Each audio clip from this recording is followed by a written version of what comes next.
The Sableye creeps silently through the cave, darting from stalagmite to stalagmite as it tracks the scent of its prey. Its bejeweled eyes glitter as it scans the path ahead, careful not to make an unnecessary noise that would alert any nearby carbink to its presence. Eventually, it sneaks close enough to a group of the bejeweled Pokémon resting next to an underground stream, and prepares to launch its strike. The small carbink have no idea that the cave's top predator is seconds away from striking.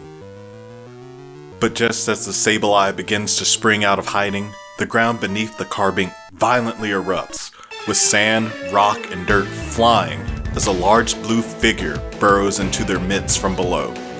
Bladed arms tipped by a single claw slash into the panicking carbink, and one is critically injured as the rest of the group scatter into the stream, dig their own escape holes, anything to escape the monster.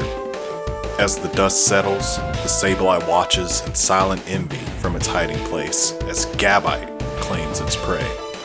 The cave Pokémon would just as soon eat it as the lowly carbink, and it's best not to catch the attention of the cave's top predator.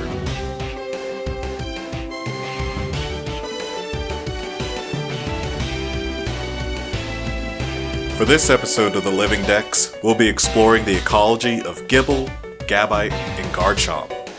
Known for their ferocity in battle, the Gible lineage has become one of the most popular dragon types among trainers worldwide, and that reputation is built upon how these Pokémon are adapted to be top predators in their environment.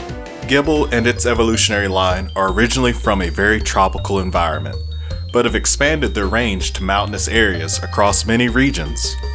To survive in these colder environments, Gible lives in caves warmed by geothermal heat. These dark, cramped environments are the perfect hunting grounds for Gible, which ambush their prey from narrow holes dug along major pathways. It reacts to anything that moves, flying from its hiding place and using its huge mouth to deliver powerful attacks. Even when injured due to its clumsiness or the strength of its enemy, Gible will continue the attack until it's defeated, chipping teeth with the force of its bites.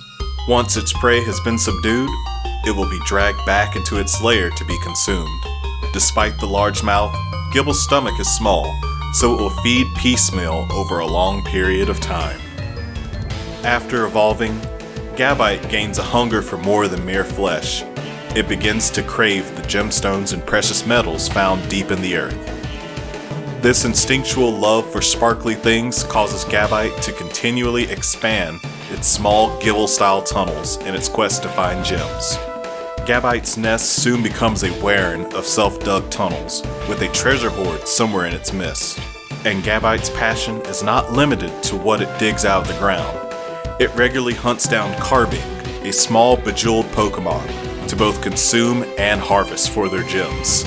These treasures are all collected within its lair, and Gabite have been secretly observed scarcely moving for hours, eyes fixated on its amassed wealth. Unfortunately, all this treasure brings unwanted attention to Gabite's nest from both Pokémon and people. Sableye are a constant competitor for carbink in cave systems that both inhabit, and Gabite will furiously attack Sableye that are discovered mid-hunt. Murkrow are infamous admirers of shiny objects, and are known to sneak into the nests of Gabites in search of treasure. And every year, brave or foolish humans go caving in the hopes of finding a hoard of jewels and gold, only to be torn apart by claws and fangs the moment they enter one of these caves. It's far safer to stick to the main paths and search for Gabite scales, which can be ground into valuable powder used in traditional medicines. At first glance, Garchomp doesn't look too different from Gabite.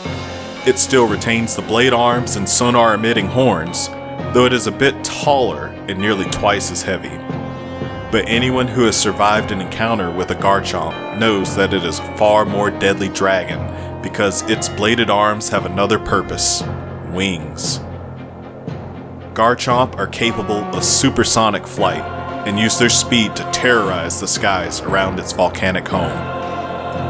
Using its sensor horns, it detects flocks of bird Pokémon within striking range. and once a large enough meal is found, it cuts through the air on an intercept path. The fine scales on its arms decrease drag and increase its speed to that of a jet. Once above its prey, these scales are then used for their second purpose, as their sharp edges can injure any opponent it attacks.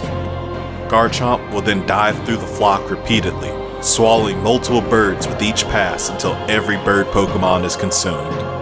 It never allows its prey to escape, and any bird that tries to dive for the trees will find that Garchomp's wing blades can fail any hiding place.